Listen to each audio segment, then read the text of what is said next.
afternoon, everybody, and welcome in on a Wednesday, September the 6th. We're getting ready to talk a little Michigan football. Always great to be with you. Thanks so much for joining us here today. We are now getting ready for, the Lions and the Chiefs to kick off the NFL season. And, I like college. I love football like everyone else. I like college football just a hair more than pro football, but I really like pro football. And then having pro football and then college football and having it going and going and from here for the foreseeable future is something that for football fans is very nice. I know that's like, sometimes you state the very obvious stuff. That is very obvious, but here we are on the eve of the NFL starting out. It's nice to see that the Lions will get things going. Who knows? Maybe the Lions will actually, the Lions, Michigan doing their thing, and then having the Lions be a factor would be something that's pretty nice. I got a question right off the bat for you, and we always appreciate you participating. The people,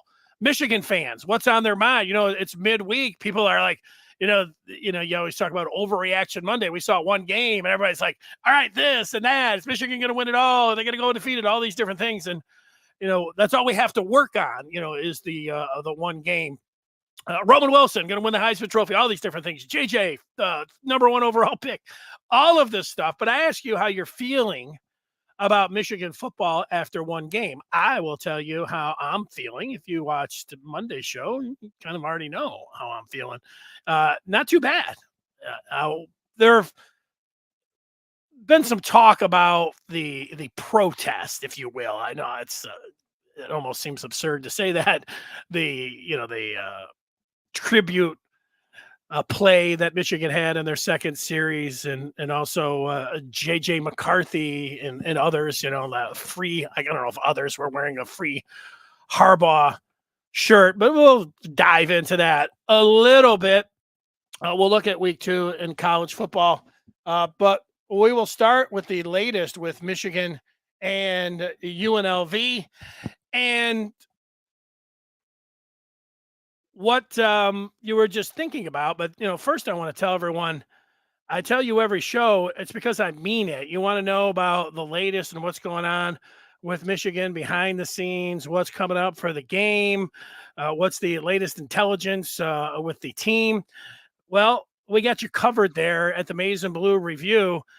Go to michigan.rivals.com. You like recruiting? It's a lot of recruiting. You like the transfer portal, Michigan football, Michigan basketball, others. It's always going on there. So I urge you, I'd love to see you over on the Den of the posting board talking about Michigan all week long, all day and all night. I love seeing folks, especially that watched this show or listened to it and then, join up with the Maize and Blue Review. It's pretty awesome that way.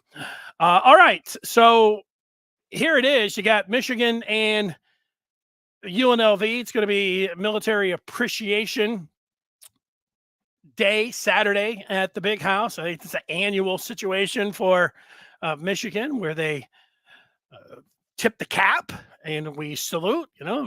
Every day should be Military Appreciation Day for the sacrifice that that people have given.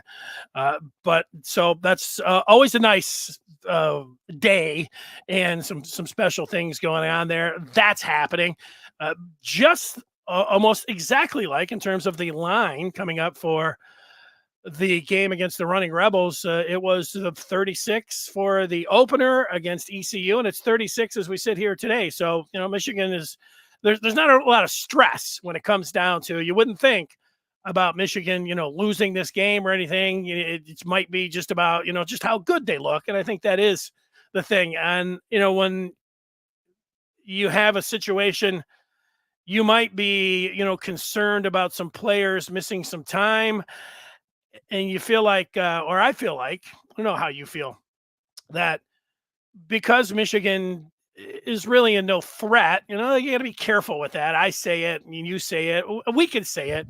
There's really no threat in losing this game. The coaches have to understand that too. If an extra week of rest for some of the key players that got a little nicked up in fall camp, that you can rest them. It sounds like to me that the players that have missed, none of them, doesn't seem like it's going to be any extended into the Big Ten season. If they really, like, if this was, I don't know, Michigan, Ohio State, obviously, all hands would be on deck. I think most of the guys, if not all of them, would be in there. So, that's one of the things. If there's some guys that missed this game, I think it's going to be okay from that one. So I wouldn't get too worried about that. Hard not to tell people not to get worried. You get worried about everything, but I wouldn't worry too much about that. And then the Michigan method. After seeing the offensive line on Saturday, I was expecting the offensive line to, and look, I thought Michigan performed fine on Saturday, but the expectation, and the things that we had talked about all off season was that, Michigan, they might have a better offensive line than they had the last 2 years. They're just going to come out. They are road graders. They're going to punch the other team in the mouth, and they're taking no prisoners. This is going to be a meat. They're just going to tear their opponents apart down in the trenches. And it wasn't necessarily like that, especially right off the bat. We have waited all year long. Michigan gets the ball down at their own 2-yard line. You're just like, they're going to march down the field. They're going to blow the Pirates off the ball. And then you're just going to go right into the end zone. That's not what happened. 3 and out. And, they blowing up plays and what's happening with the offensive line. Now, if it wasn't for that first series, and if it wasn't for the starters, the starting offense's last series, I think right at the end of the third quarter where they were trying to score, they were very close to scoring. They were down there at the 1-yard line. They didn't score. In fact, they fumbled the ball. If Michigan would have been able to get into the end zone there, that would have made it if they would have made the extra point, which, you have to point out since they missed one, it would have been 37-0. And I don't think it would have been much of as much of a topic about, the offensive line, they didn't look like, the greatest thing since sliced bread. I think that first series and then that last one had a little bit to do with that. And then it was a reaction. And I don't know if it was an overreaction. It was what I thought at the time. Like, scrap the Michigan method. These guys need to work together. They need to work on their communication, the best 5. And let's get those guys in there for Saturday. And then Jim Scarcelli, the former Wolverine, said, think about, put it in context, think about this game and what it presents. You do have an opportunity to get some different guys in there. And by game 3, you want to get this thing running up to full speed and getting it going and everything. And Scar kind of talked me into, okay, play some of your backups, play more of your backups, use this Michigan method instead of scrapping it because, you didn't feel like they came out and, performed great. You're just okay. And so, that's where I'm sitting with that. Let's take some of the feedback. And here is the question for you. How you feeling about Michigan football after one game? And let's get to it here. It's great to see a lot of regulars, people that I have come to know over the almost 2 years of doing this show. It feels like I know some of you even without seeing you, or hearing you, just looking at your feedback. But there's also, I like new folks, joining us with the feedback. And I think Toby is one. And Toby gets off on the right foot by saying, hey, Dennis. Hey, Toby, what's going on? I think Rob is getting off on the right foot. I've seen him before. Old Mark. Mark is one of the OGs, I guess, for lack of a better acronym there. He was one of the first ones. And Mark is into it. I can tell he loves sports and he loves Michigan. And let's see what he has to say about Michigan here. He says he's interested to know if there were deep shots open. Obviously, 26 out of 30 otherworldly, but curious as to why none of the 26 over 25 yards. And if JJ took all of the check downs and no deep shots. Well, let me think about it. I've watched the game 3 times now. I watched the the Big Ten 60. What's it called? 60, whatever. I'm sorry.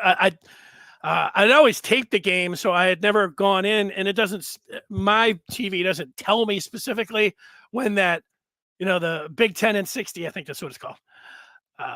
My point is that I had never recorded it before, and then I did it today, and boy, they take that. I like it. I'm up. I know this has been around, but sometimes you find something new, and you should have been in on it all the time. But it's like, wow, man, that Big Ten at 60. Boy, that is made for me. I was recording a couple of the other games. I love it. So let me think about it. So now that I've watched it 3 times, did they take any deep shots? No, Mark, and but there were some passes that traveled. They weren't all check downs. It wasn't all check down, Charlie. There were some nice air yards, and there was a few passes where JJ was on the left hash and he threw it, I don't know, 35, 40 yards across the field, which you get those, are not the vertical dangerous passing game down the field, but it is, a lot of air yards, even though it doesn't show up as air yards. But if you're watching, you understand that. And, JJ at the controls there, I don't have any complaints about Michigan not, dialing up a vertical pass down the seam or letting him, air it out. There is something about it. And I would like to see it. I'd like to see it as early as Saturday of the first quarter. But there is the part about, and you got to be careful with this when you're protecting your quarterback, and it's a game like UNLV. You do need that protection, to really fire one, down the field, and you can take a hit. To my point, here with McCarthy. And do you want to, just to see if you can air one out and get Roman Wilson down the field? Do you want to put JJ?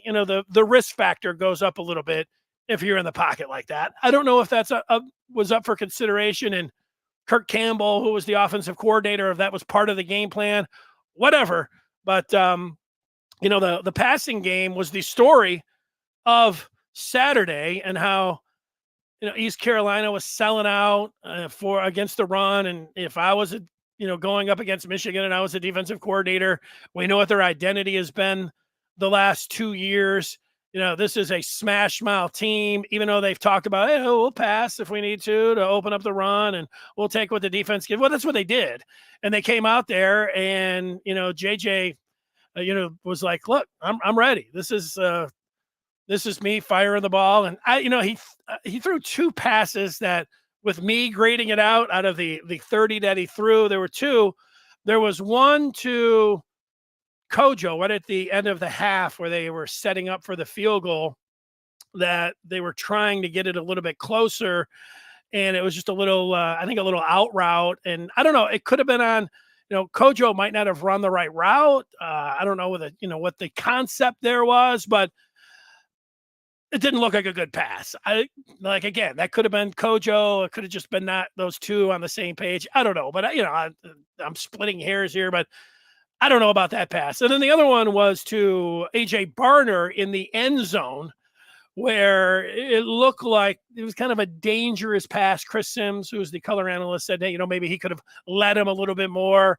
I don't know about that pass, although that one was down the field, and maybe you'd have felt better about that one right there. But I like the question. I appreciate it. I understand where you're coming from, Rob. Going through the Lions, they're cursed. I get that. I'm not a and the Lions are a good one. I completely understand where you're coming from. The Lions aren't cursed. They had the worst owner in all of professional sports that made the Lions the worst organization in professional sports since 1963.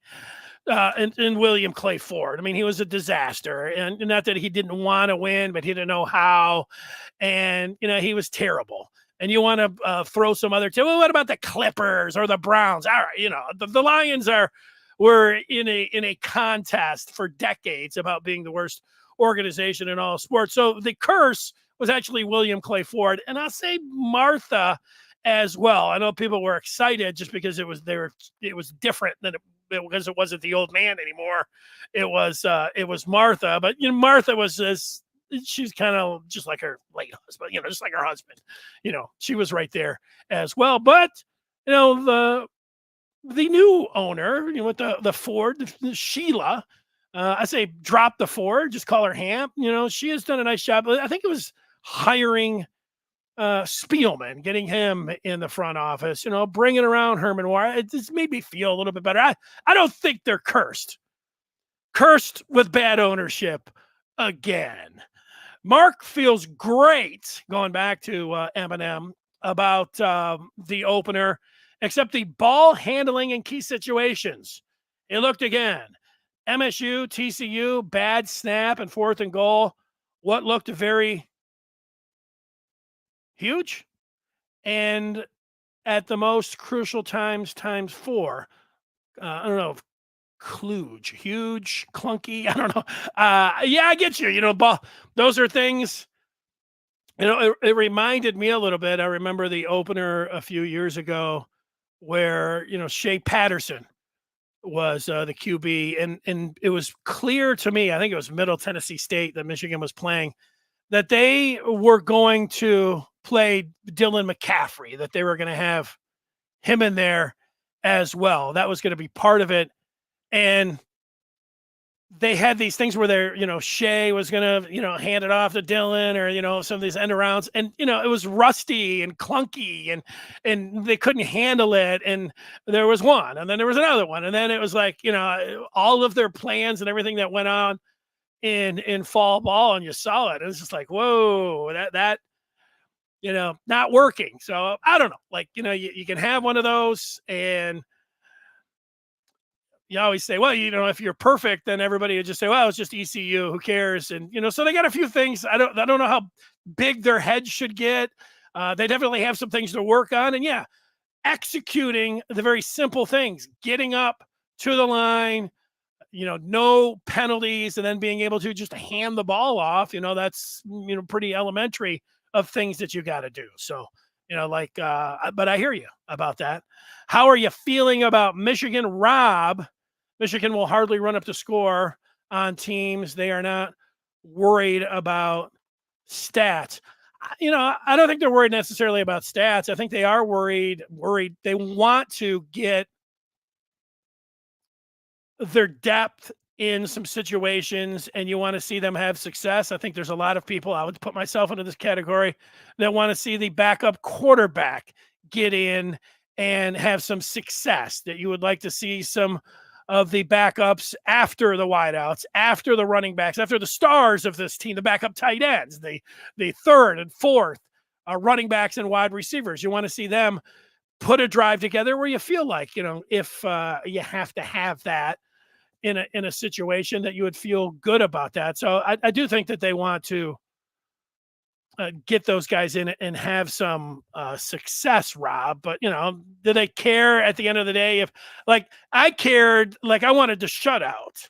I wanted to see Michigan blank them. I mean, that was one thing. And then, they kicked that field goal, which I didn't like. But, that's what happened. What are you going to do about it? But I do think that they would like to crank it up a little bit. And there's one thing, and we're going to talk about voting coming up, and Michigan's not in the spot right now. And if you win all your games, you don't have to worry about it. But if you get into a situation where you lose 1 and certainly 2, you do start going back, and everybody's like, well, if 37-0 is as strange as it sounds, and they were that close to getting it, they would have punched that one in, and then they would have, I don't know, blocked that kick. They could have won that game 37-0. It looks more impressive after the fact, obviously, than, 30-3. That's why Penn State, poured it on and was able to, get that last touchdown. If you don't watch those games, style points matter to these voters. So we're going to get to coming up, these voters. It's one of these things I'm going to complain about. There's some complaints, and I'm going to complain about the complainers, and I'm going to complain myself. So there you go. We'll take a couple more, and then we'll move into some things here. Matthew is giving me, and I told you so. I told you Keon Sabb was going to look good, and Houseman is going to have a fantastic season. What a great addition. Go Blue. Matthew, you are correct. Keon Sabb was very good. I mean, he looked very good. And Houseman, I would agree. Houseman is he's a different, like, he is built and he can hit. I mean, he is the size that he brings to the table and the hitting ability. He is he looks like he's going to be a stalwart. And good job, Matthew. Give me some more on what you're thinking about. John says betting on games that are not competitive is a big risk. Harbaugh cares about development, not point spreads. Yeah, I don't like. There were some people, because of the clock rules and the shortened game, that look at these big spreads. I don't know if they just played the board and said, "I'm going under on everything." Maybe, and I don't know. And obviously, that would have worked for the Michigan game. But yeah, betting on teams that are 30, 40 point favorites. I've seen it over the years. A lot of time, you always hear about these sharps. Oh, but the sharp move. Okay, computer simulations, all these different things. A lot of times it's coming down to looking for Michigan, a snap at the one, or then it's coming down to a backup, throwing the ball into the end zone. Like, how are the sharps or anything? If you bet too many games, here's my opinion on gambling.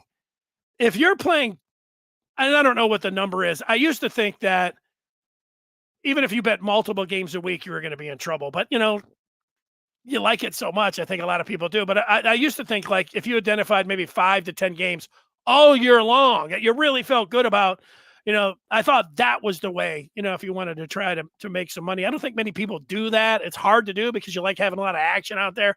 But if you're playing the board, if you're betting, 3, 4, 5, 6 games, and you're thinking, oh, because I'm sharp, or I think that you're in trouble. I don't think you're going to beat the house. I think the Vegas is going to beat you, and gigantic spreads like that. I hear you, John. So, but I like. Now that gambling is legal, I used to never gamble at all. I enjoy it now. I enjoy seeing what I could do. But I'm not putting you can the great thing. I'll say a great thing about some of these sites. I mean, you can bet 10 cents. You say, well, why would I ever want to bet just 10 cents? I don't know, because you're just looking for some action, and 10 cents is nothing. So I've been known to, like, I'm grinding away on 18 parlay and putting a quarter on it or something, just for fun.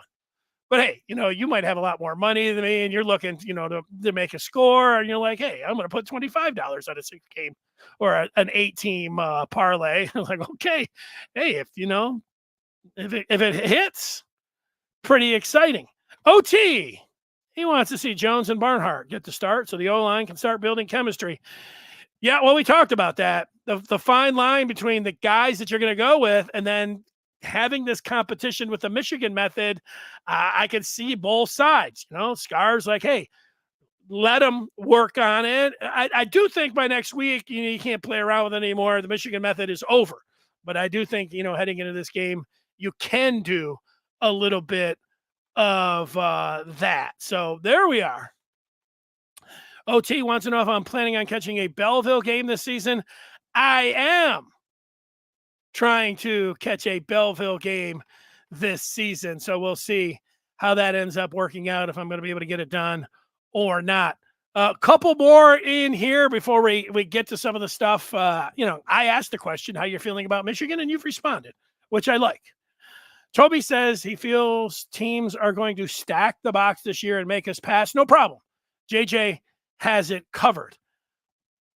I'm with you. The fumble at the goal line was another technical mistake. In what way, Richard? Like, what was it?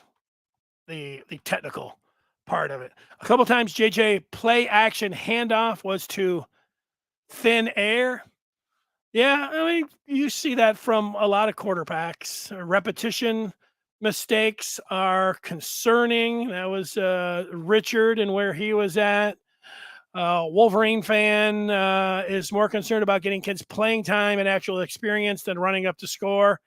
Yeah. I don't care. Like, if you're telling me what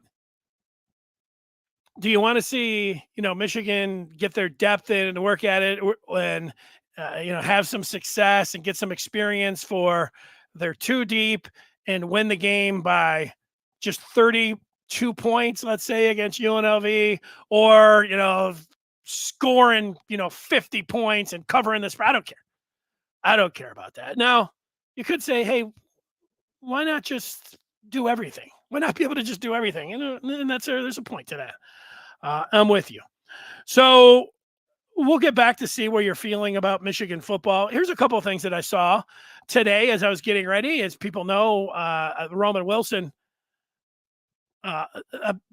continue to be high on the flanker for the Wolverines. Number one reminds me of Deshaun Jackson when he played at Cal, and I still feel like that when I watch Roman Wilson. And Roman Wilson dropped his first pass, almost fumbled it, but then after that, he was incredible. But I like this. I put up on for those just listening on the podcast, they already have a card out for Roman Wilson for the first game. The Wolverines' number one threat versus ECU.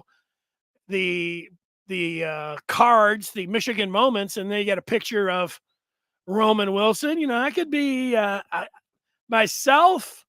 I could see myself getting a Roman Wilson, the Wolverines' number one threat, September the 2nd, 2023. I liked it when I saw it. I could see those would be going fast. I could see. The other thing was I saw on social media Blake Corum posting. Corum on his Instagram, there was a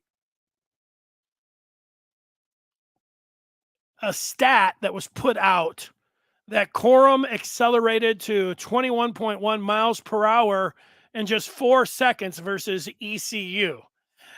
And I thought, Corum was putting it out here, and he said, lightning and lightning, but we ain't strike yet. Okay, I get it. And I think that he was actually using, that could be Donovan Edwards. It looks like it. Maybe not.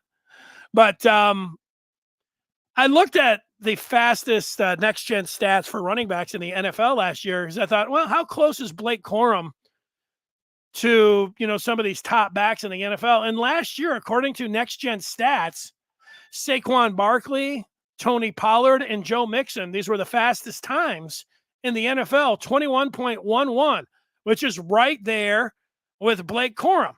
Now, it's a little bit surprising to me. Now, if you would have said, look, how fast do you think Blake Corum is? I'd say, I don't know if he's got that kind of speed. Like I would say Donovan Edwards, would seem like a 4.4 guy. And if you had me guess, I would say, I don't know, Blake is probably like a 4.5 guy.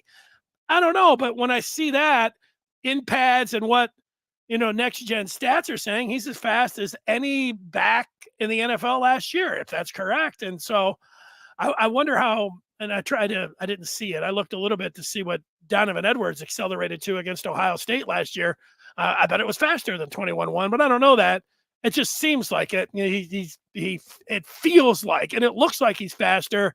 And, as much as I think Corum is a great college football back, I didn't know he possessed this kind of speed. Did you? I thought that was, to me, that was interesting. 21.1.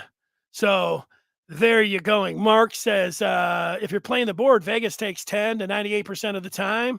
Richard talking about that new clock. It will help Michigan, but keep the score down. I don't know. Like, if it depends when you say it's going to help, because Michigan's a running team, they can go out there and bleed 8 minutes off the clock. And if the other team isn't able to do that, it could be 3 and out.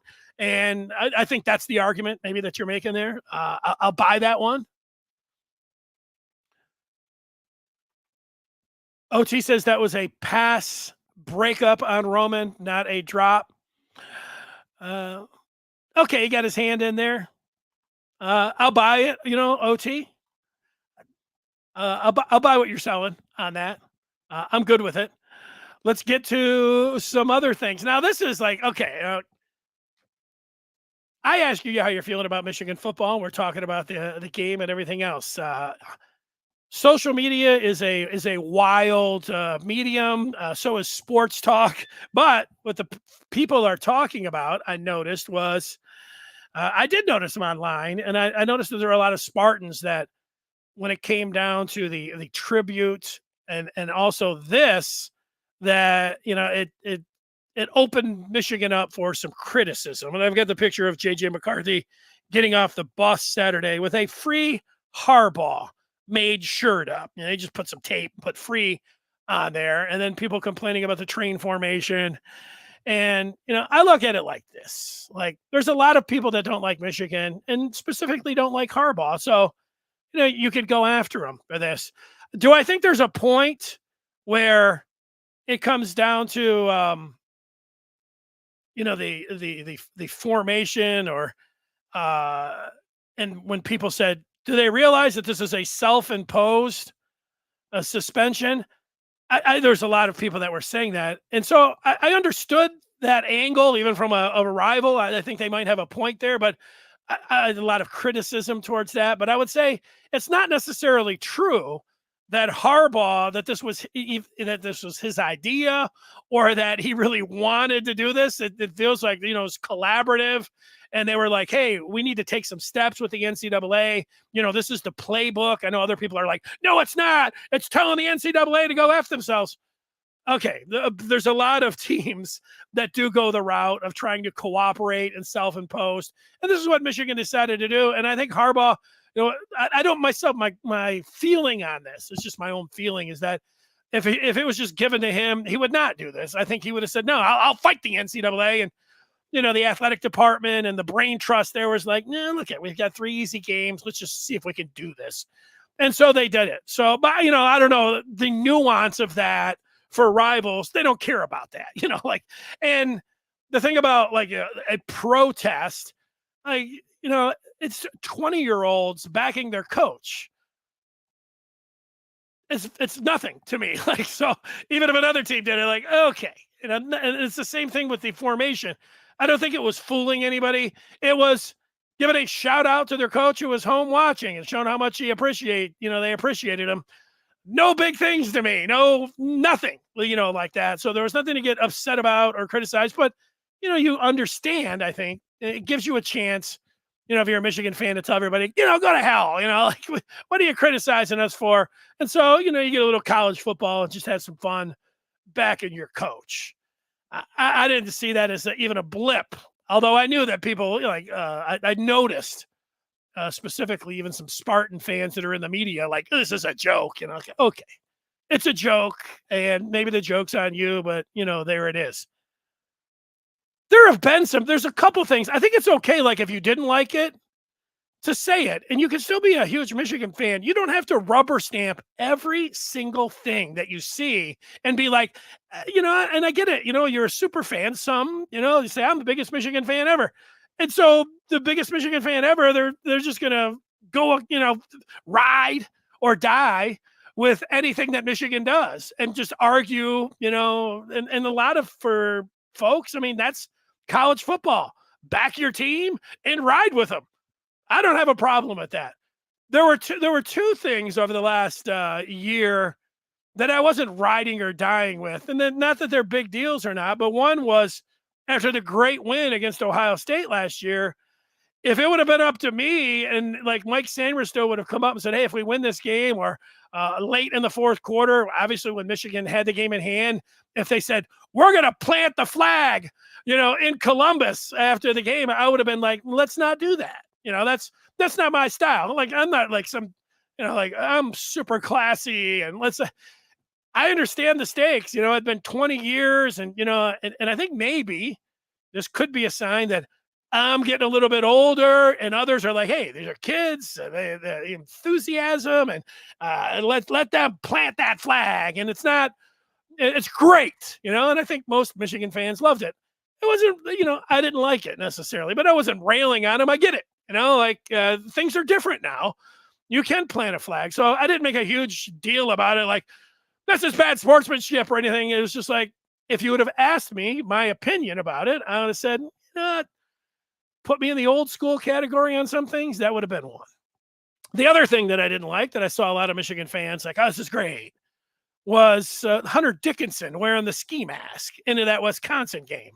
Now, something I had never seen ever in college basketball, a player, wearing a ski mask like that. So, if I would have seen that and I would have been on the coaching staff, I'd have said, Hunter, this is Michigan. You're not wearing a ski mask, but they let him do it. Like, so was it the biggest thing? It was one of those instances where I think to me it's a test where people are like, I can have an opinion, and sometimes it'll be different from Michigan. But if you were just riding with the ski mask is awesome or whatever, it was just not a big deal. But those were two things that I didn't think that were all like I would have been against. But they happen, and so these are things that people talk about. Let's see where people are at when it comes down to some of this stuff. OT speculating that he thinks Blake is 4.45, 4.49, and Dono is 4.4 faster. Maybe. Rob says that Jerry Rice was slow on 40 time, but always found the end zone. Yeah, the greatest wide receiver. For my money, the greatest football player of all time. Yeah, precise route running. Knowing how to set up your opponent and, having the hands and the ability with your feet. It's not all about speed. It's one of those things, Rob, that's also, and Jerry Rice is a great example, also, from a very small school and made it as well. The other part about that is when you look at some of the fastest times in combine history, like for the 40, like if you look at the top 10, a lot of those guys, I don't know, if I put the top 10 fastest 40 times ever in NFL combine history, it's not a who's who. There might be one or two players like, I'm surprised that Tyreek Hill isn't in that list. I don't think that he is. Because he seems like he's the cheetah seems like he's the fastest player in the NFL. And he would be one like, yeah, that guy, and Waddle, those guys both. I mean, it's a track team that they have down there. But the top four guys, I think the fastest was Josh Ross from Washington, who the Bengals picked, and what was it, like a 4.27 or something? There have been a couple of those, but it's like none of those guys. So it's not necessarily about having speed is great and kills, but you could look at some of that combine stuff and be like, yeah, maybe a little bit more route running would be okay. John said he thought the free Harbaugh was funny but corny. First thing that came to his was it was weird. He understands that there is respect for Harbaugh. Mark says it was both clever and supportive. Just right for a college kid with the whole world before him. Richard talking about eating that clock up with those new rules. Richard going to the flamethrower Feinbaum, who says he blew a fuse over it.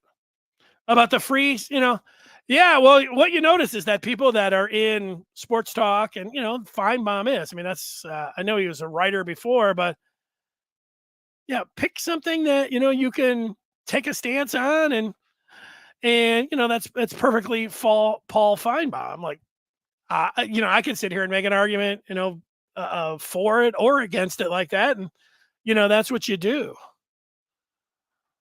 There were no number 4 armbands. Rob, here's a little, Feinbaum is a gaslighter.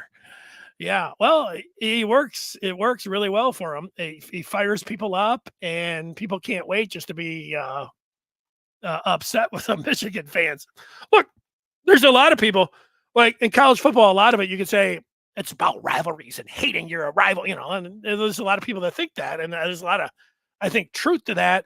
There's also people like to complain, and people like to act offended, like, and especially if you're not a fan of the school. Oh my God. Oh, this is like, there it is.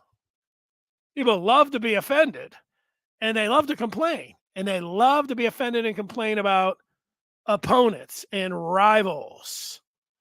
Richard commenting on JJ. He noticed that JJ was keeping his head up and his eyes downfield. He liked that improvement. I like that observation, Richard, who mentions the bullet. Bob Hayes uses speed to the maximum. The great Dallas Cowboy. The old bullet. There you go. Yeah, that's right. And, OT really liked the free Harbaugh. Not a surprise. OT, it's okay, for you to like it. I'm not telling you not to like it. What I can tell you that I'm almost ready to guarantee that you would like is a hot dog from Reno's Hot Dog Stand and Catering. They'll be at the Northville Winery and Brewery tomorrow.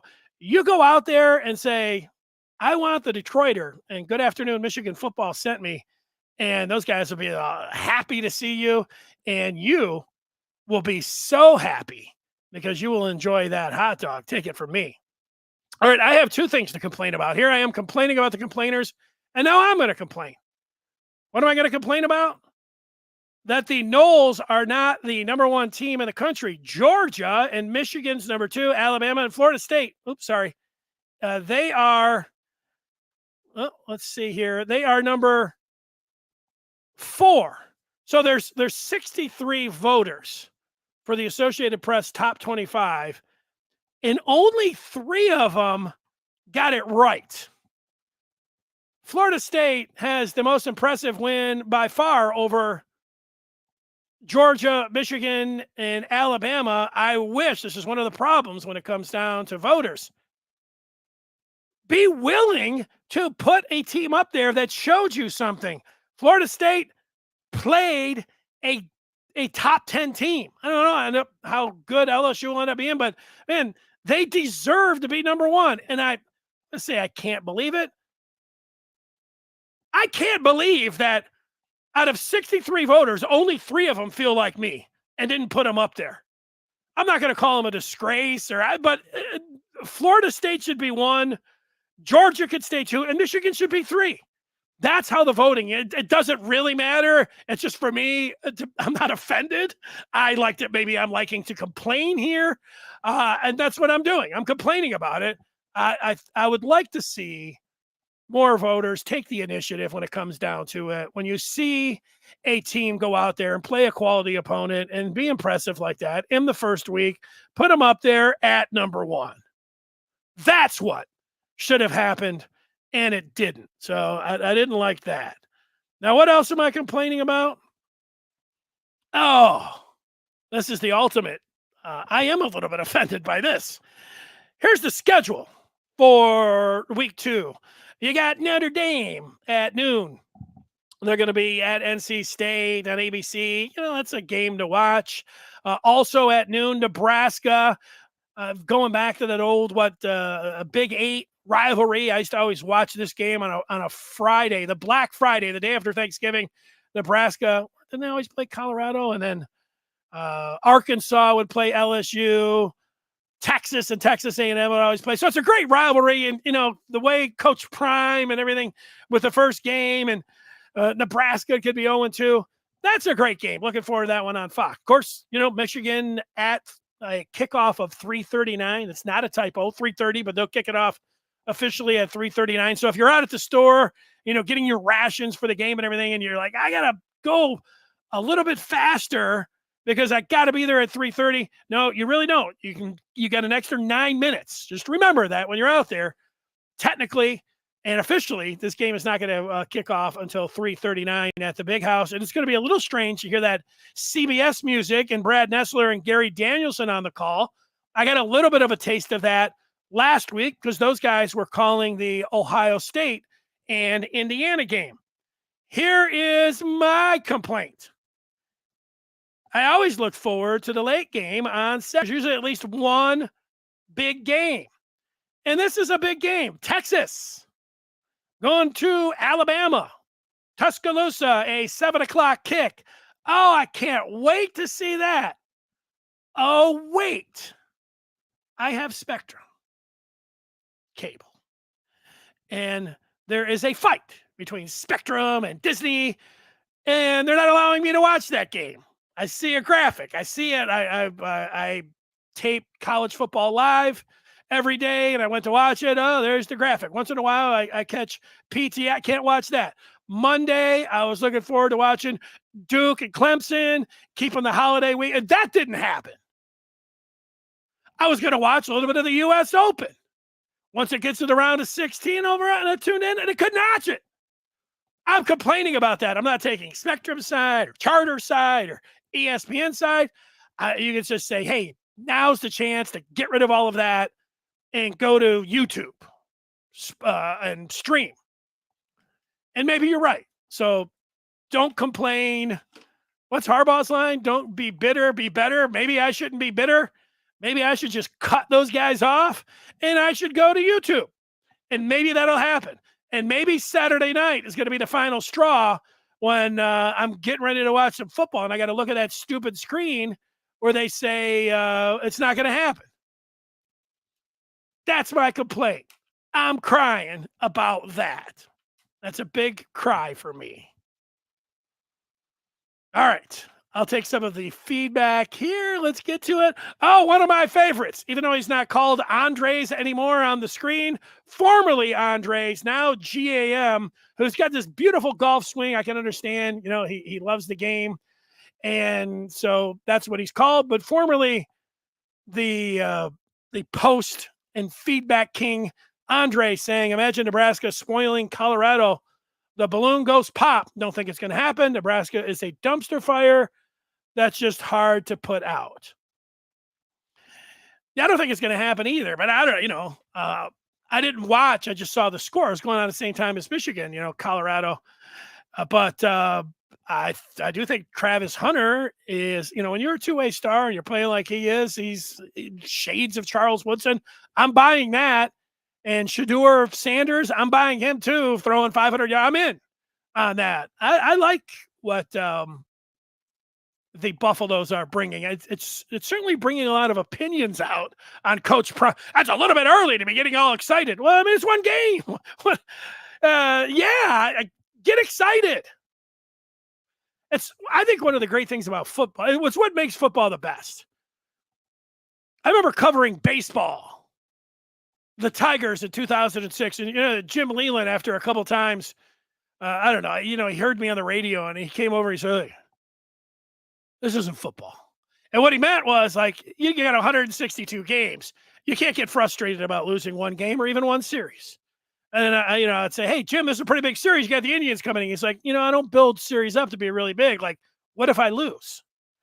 But, football, every game is gigantic.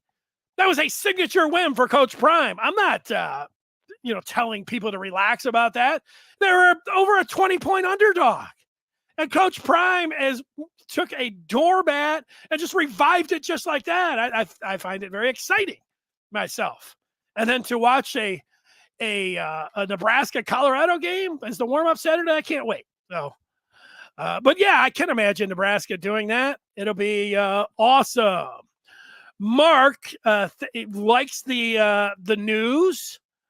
John saying Florida State does not have a tough schedule. I can see them being undefeated.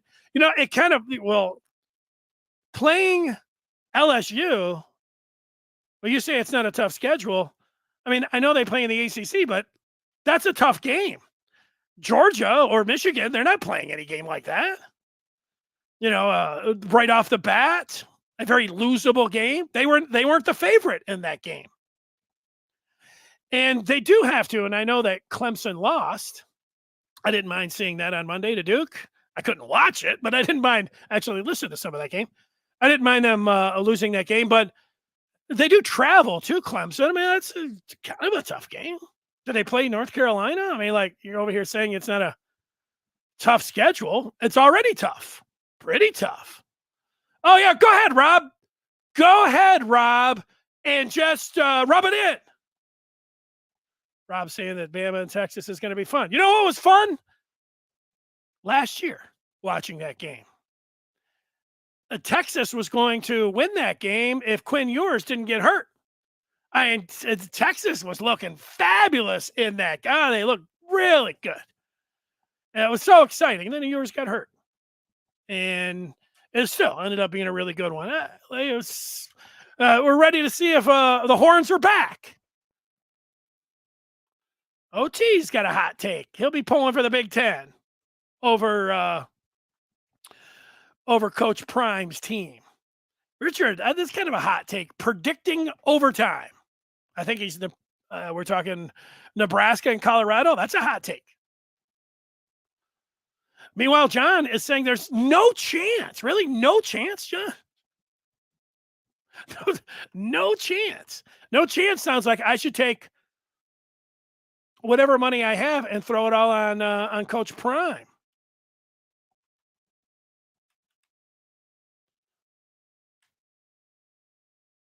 Go to YouTube. I'm on YouTube right now. He's noticed a lot of empty seats again, same spot. Seems to be a trend lately. You're talking about Michigan in the student section? It happens. You know, I don't, can you relate to kids nowadays? You always say this, like, I've been down there. I haven't been to a Michigan tailgate, with students over there, but I've driven by and I look over there and I see some of the pictures sometimes and I'm like, wow, maybe I'll wait to go. I mean, if it's rocking,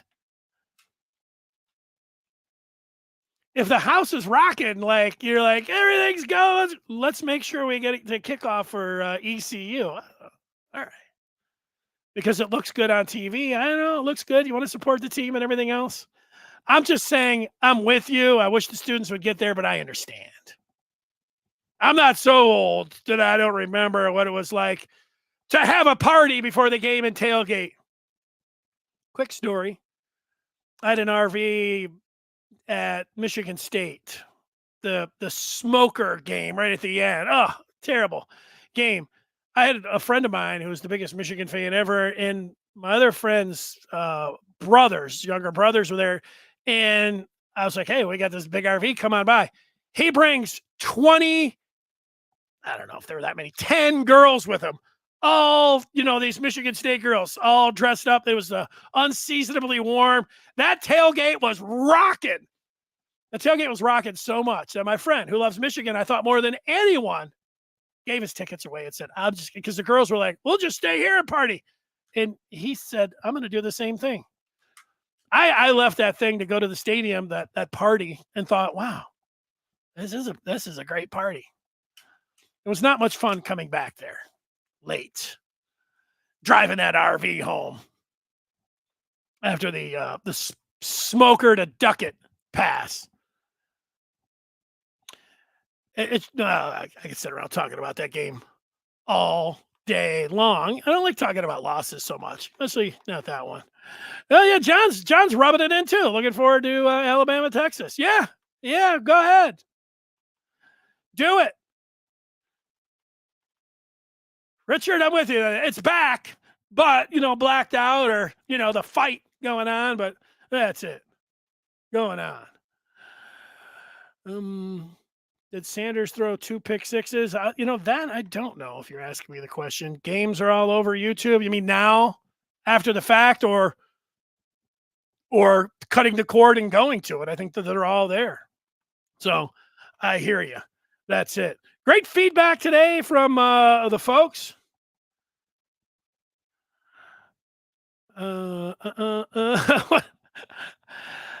OT. Maybe this is the OT. You guys are talking about OT instead of, I don't know. He pays for premium, but I was shocked at all of the live games I've been able to watch. It has been awesome. Hey, maybe YouTube's the way to go. Mark is saying it's different. That and basic internet, and you're golden. A couple other thoughts on college football. North Carolina is not a Penn State or Oklahoma, and LSU was not impressive, nor Clemson. Going by what happened in the first week, Florida State should be undefeated. Yes. Bet your house on Colorado against Nebraska. Ooh. LSU, they actually were impressive, except when it really counted. Like, that's really a big deal. Like, I watched that game. I actually had a bet on Florida State. I thought that I had the wrong side. Florida State was going right through them like a hot knife through butter. Right down to the 1 yard line. Here's a screen. Here's a run. Here's another gash. Right down to the 1 yard line. Can't get it in. Get the ball again. Here's a big play. Another big play. Fumble. You know, like it was, you got to cash in on those opportunities. But man, I thought until it got to halftime saying, wow, how many opportunities is Florida State going to give LSU? And how many times is LSU going to look great, not be able to cash in? Well, and then they just, ran out of gas in the second half. And then the former Spartan went to work on them. That's what happened. But those are good points. Good points. Never miss a game. Just channel surf on YouTube. It costs nothing. What? And you can talk smack if you want. That could be something. You get into the comments. I get that part. I used to be like, people that, pirate games, I know this, I got a friend who got, that's all he does is pirate everything. And, he's over there laughing at me. Oh, yeah, you're spending $300 for cable and you can't even get the games. Well, I know. Yeah, there you go. Sad in a lot of ways. Well, that's going to do it. I do have something that I want to bring to you here, and it is about the show. I need to pay a tribute to my executive producer of this podcast and all of you that have watched this show. You may have heard me talking about it. If you were watching this show on Friday, you could hear him in the background. My executive producer, Louis Ray Fithian, Louie. There he is. If you were watching on Friday, he was barking. He wanted to go outside. You could hear that barking. And I'm not spoiling anybody's vibe here. This is a positive thing. I'm doing this with a smile. Unfortunately, we had to put him down on Labor Day. And, he was just the greatest family dog you could ever have. My best friend, my buddy, with him all the time. And, now we had to put him down on Monday. So he will be missed. He's been a part of this show. He's always been here in the studio. And but I just wanted, I'm not going on social media. I know a lot of people do that, but I just wanted to tell everyone that our executive producer has moved on. And that's it. I will talk with you on Friday, folks. It'll be a football Friday. I'll be in great spirits as we get ready on the eve of Michigan and UNLV. Until then, I'll see you on Friday. Everybody have a great day. So long. I got to push the end button.